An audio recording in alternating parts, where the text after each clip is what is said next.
Hello students, how are you all? I hope you are all well.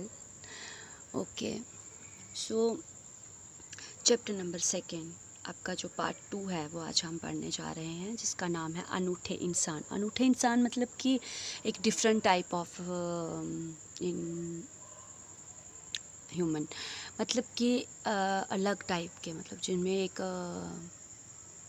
आप कह सकते हो कि एक अलग होते हैं वो, मतलब उनकी अलग ही एक पहचान होती है, उनको हम अनूठे इंसान कहते हैं। तो ऐसे ही अनूठे इंसान जो हैं इस कहानी में हम जो हैं दो प्रसंग हैं जो मतलब हम इस कहानी में पढ़ेंगे। तो इसमें हम दो अनूठे इंसानों के बारे में पढ़ेंगे। तो जो पहला जो प्रसंग है उसमें हम ये पढ़ेंगे कि एक लड़का है, नेपोलियन लड़का है जिसका नाम नेपोलियन है। वो एक सत्यवादी, मतलब कि सत्यवादी उसे कहा जाता है जो हमेशा सत्य बोलते हैं, मतलब किसी भी कीमत पर वो कभी भी झूठ नहीं बोलते, चाहे उनका अपना नुकसान हो जाए, चाहे उनको उसके लिए सज़ा क्यों ना भुगतनी पड़े, लेकिन वो हमेशा सत्य ही बोलते हैं, तो उनकी सत्यवादी कहा जाता है। तो इस कहानी में हम एक मतलब कि दो प्रसंग हैं, मतलब दो छोटे छोटे प्रसंग बताए गए हैं। तो पहले प्रसंग में एक लड़का है जो उसके सत्यवादी है, उसके बारे में बताया गया, और सेकंड प्रसंग में हम पढ़ेंगे एक लड़की के बारे में जिसको कि अपने देश के लिए, मतलब देश को से बढ़कर उसके लिए कुछ नहीं है, मतलब वो देश से बहुत प्यार करती है। तो वो भी एक अलग अलग हुआ ना, एक मतलब कि जैसे कि उसको बाकी लोगों से अलग दिखाता है, जो उसको हम कहते हैं अनूठे इंसान। ओके, तो आज हम इस कहानी में पढ़ेंगे। तो नेपोलियन जो एक छोटा सा लड़का था जो कि तभी वह सत्यवादी था। नेपोलियन जब छोटा था वो तभी से सत्यवादी मतलब कि मैंने आपको बताया कि जो सत्य बोलते हैं, हर कीमत पर सत्य बोलते हैं। तो एक दिन वो क्या कर रहे थे, अपनी बहन जो थी इलाइजा के साथ वो आंख मिचोली खेल रहे थे। तो जो उनकी बहन थी जिसका नाम इलाइजा था वो छिपी हुई थी। तो वो नेपोलियन जो थे, नेपोलियन मतलब लड़के का नाम है, तो वो क्या कर रहे थे, वो मतलब कि दौड़ दौड़ कर उनको ढूंढ रहे थे। तो अचानक से वो एक लड़की से टकरा गए। तो लड़की जो थी वो अमरूद बेचने के लिए जा रही थी, तो उसके सारे अमरूद जो थे वो नीचे गिर गए, सारे अमरूद उसके ख़राब हो गए, कीचड़ में गिर गए। तो वो रोती हुई कहती है कि मैं अपनी माँ को क्या जवाब दूंगी। तो इलाइजा जो कहती है अपने भाई को कि भैया चल हम जहाँ से भाग जाते हैं। तो मतलब कि लड़की को रोने देते हैं और हम जहाँ से भाग जाते हैं, लेकिन वो कहता है नहीं बहन, मेरे कारण इसकी हानि, मतलब मेरी वजह से इसको टक्कर, मैंने इसके साथ गलती से टक्कर लग गई और ये नीचे इसके सारे अमरूद गिर गए। तो मतलब गुजराती में अमरूद को क्या कहते हैं, जामफल, मुझे पता है, मैं जानती हूँ थोड़ा थोड़ा गुजराती। तो जामफल जो होते हैं अमरूद, मतलब उसका गिर जाता है। तो ये कहकर जो नेपोलियन लड़का होता है वो अपने जेब से 3 छोटे सिक्के जो होते हैं वो लड़की को देता है और कहता है बहन मेरे पास यही 3 सिक्के हैं, तुम ये ले लो। तो लड़की वो 3 सिक्के लेकर कहती है कि बोलती है कि मैं ये क्या करूँगी 3 छोटे सिक्कों का, मतलब उसको छोटे सिक्के होते हैं वो देता है उसको। तो वो कहती है मैं ये क्या करूँगी, मेरी माँ तो मुझे छोड़ेगी नहीं, मुझे मारेगी, मुझे गुस्सा करेगी, और मैं मतलब ये सिक्के लेके मेरा क्या होगा, मतलब। तो वो बोलता है अच्छा ठीक है, तुम क्या करो, तुम मेरे साथ मेरे घर चलो और मैं तुम्हें अपनी माँ से जो है पैसे दिलवा देता हूँ। तो जो नेपोलियन की जो बहन होती है इलाइजा, वो कहती है कि भैया तुम इसे घर लेके जाओगे तो माँ तो नाराज़ होगी, मतलब कि ये नेपोलियन जो लड़का है, ये उसकी तस्वीर है, नेपोलियन बोनापार्ट। ओके, ये उनकी तस्वीर दी गई है साइड पे। तो मतलब कि वो कहता है कि मैं अगर तुझे लेके जाऊंगा तो तुम्हारी मतलब जो माँ है वो नाराज़ होगी, उसकी बहन कहती है। नेपोलियन वो नहीं मानता और वो उसको लड़की को अपने साथ लेके जाता है, मतलब वो सत्यवादी होता है, उसको ऐसा लगता है कि मेरी वजह से ही इसके जो जामफल, जो अमरूद है, जो नीचे गिर गए हैं। तो माँ को घटना की जानकारी देकर बोलता है कि माँ मुझसे जो भी आप जेब खर्च देते हो मुझे, तो आप इस लड़की को दे दो। तो ठीक है, मैं तुम्हारी सच्चाई से खुश हूँ, मतलब माँ कहती है ठीक है मैं तुम्हारे से खुश हूँ, मतलब मैं तुम्हें तुम्हारे पैसे जो जेब खर्च किए हैं वो इसको दे देती हूँ, लेकिन 1 महीने के लिए जेब खर्च जो है वो मुझे तुम्हें नहीं मिलेगा। तो वो माँ से कहता है ठीक है माँ, हंसते हुए कहता है, और माँ उस लड़की को 2 बड़े सिक्के जो आते हैं वो दे देती है और वो खुशी खुशी लौट गई। तो नेपोलियन को धक्का देने की सज़ा तो मिली, परंतु सत्य के पथ पर चलकर कानूनी सज़ा भुगतने में अद्भुत आनंद आया। मतलब उसने जो धक्का दिया उस लड़की को, जो उस लड़की का अमरूद गिर गए, तो उसको सज़ा मिली, लेकिन सज़ा लेने में भी उसको आनंद आया। मतलब जब कभी भी हम कोई गलती कर देते हैं तो हमें हमेशा क्या करना चाहिए, सच बोलना चाहिए। अगर उस गलती करने के बाद हमें कोई सज़ा भी मिलती है तो हमें उस सज़ा को भी हंसकर भुगतने के लिए हमें तैयार रहना चाहिए, मतलब हमें कभी भी झूठ नहीं बोलना चाहिए, है ना।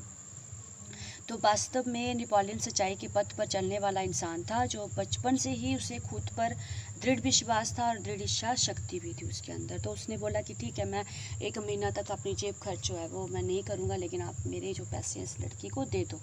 तो उसको ये सज़ा मिली, लेकिन उसने उस सज़ा को भी हंसकर जो है वो सहा, क्योंकि वो सत्यवादी था, है ना। हमेशा आप लोगों को इस जो मतलब कि प्रसंग है, जो मतलब छोटा सा जो बताया गया है, तो इससे आप बच्चों को यही शिक्षा मिलती है कि हमें भी हमेशा सत्य के रास्ते पर ही चलना चाहिए, हमें भी कभी झूठ नहीं बोलना चाहिए, है ना। चाहे उसके लिए हमें पता भी है कि हमसे गलती हो गई है, हमें इसकी सज़ा भी मिलेगी, लेकिन हमें उस सज़ा को भुगतने के लिए तैयार रहना चाहिए, हंसकर आनंद लेकर उस सज़ा को हमें लेना चाहिए। कभी भी ऐसे मतलब सज़ा से बचने के लिए हमें कभी भी झूठ नहीं बोलना चाहिए। और नेक्स्ट जो है, इसका जो नेक्स्ट प्रसंग है उसका नाम है सच्चा दान। तो सच्चा दान में क्या होता है कि मालवर जो है कि केरल में, जो केरल के डिस्ट्रिक्ट में पड़ता है, वहाँ की बात है। वहाँ बटगरा नाम के गांव में सभा का आयोजन हो गया था। मतलब सभा होती है, जैसे लोगों को बुलाकर वहाँ सभा की जाती है, बिठाया जाता है। तो गांधी जी ने अपने भाषण में सभा में उपस्थित सभी बहनों से जेवरों की भीख मांगी। तो गांधी जी वहाँ भाषण दे रहे थे। भाषण मतलब कि जैसे कि कुछ लोगों को इकट्ठा करके और एक जो मतलब बोलते हैं, तो मतलब बोलना, उस भाषण देना, मतलब कुछ बात रखना अपनी। जैसे हमारे प्रिंसिपल सर हैं जो सुबह अपनी बात रखते हैं, भाषण देते हैं हमें असेंबली में। तो इस तरह से जो महात्मा गांधी जी थे, वो आपको पता ही है कि महात्मा गांधी जिन्होंने हमारे देश को आज़ाद कराने के लिए कितना बलिदान दिया है, कितना उन्होंने मतलब कि मेहनत करी है। तो इसी तरह से वो एक जगह पर, जैसे देश आज़ाद होने से पहले वो एक जगह पर भाषण दे रहे थे। तो उन्होंने क्या कहा कि सब बहनें जो हैं वो अपनी जेवर जो हैं वो मुझे दे दें, ताकि बहुत सी वस्तुएं भेंट में मिली। और उन्होंने कहा कि भाषण समाप्त होने के बाद इसको मैं नीलाम करने लगे। मतलब गांधी जी उसको नीलाम करें, उनको पैसों की ज़रूरत थी, इसलिए वो उन्होंने कहा कि कुछ जो बहनें हैं वो अपनी मतलब इच्छा शक्ति से, मतलब अपनी मर्जी से मुझे गहने दान कर दें। तो जब भाषण समाप्त हो गया तो वो उसको नीलाम करने लगे। नीलाम होता है मतलब कि उसको बेचने लग पड़े, मतलब उसकी बोली लगाने लग पड़े।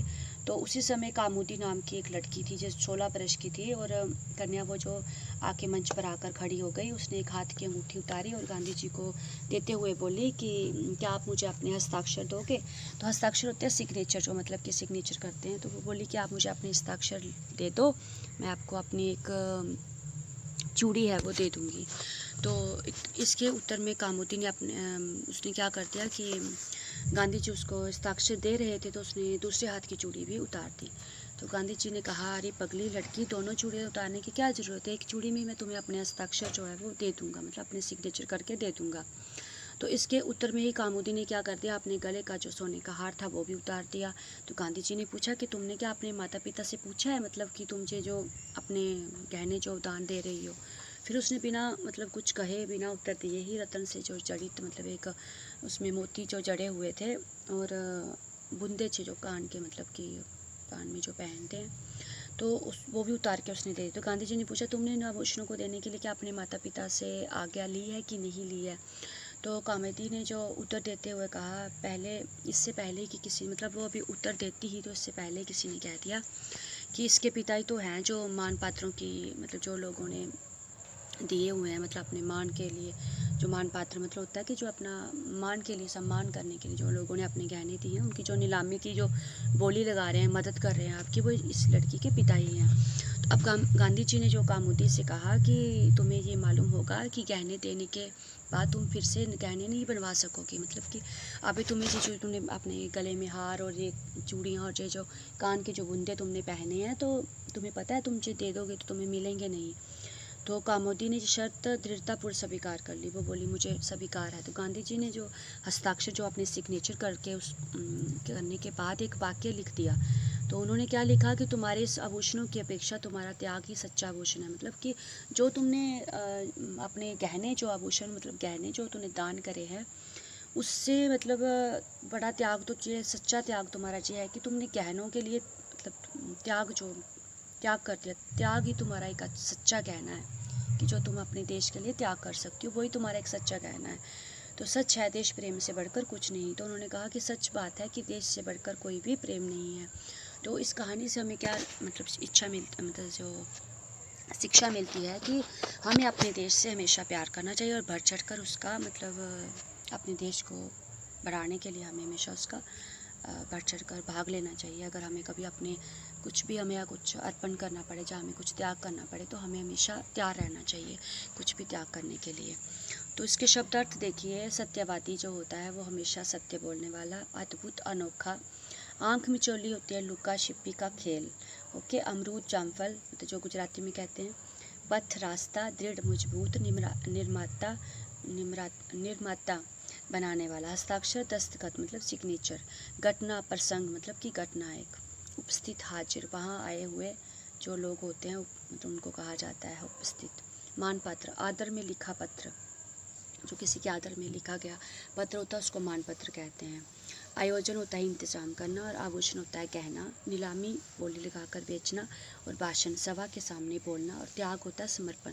तो ये कुछ इसके शब्दार्थ थे। और ये जो घटनाएं थी, 2 घटनाएं जो थी, इन घटनाओं में एक तो सत्यवादी और दूसरा कि देश से बढ़कर कुछ भी नहीं है। तो देश के प्रति जो प्यार था उसके बारे में बताया गया है इस कहानी में, अनूठे इंसान।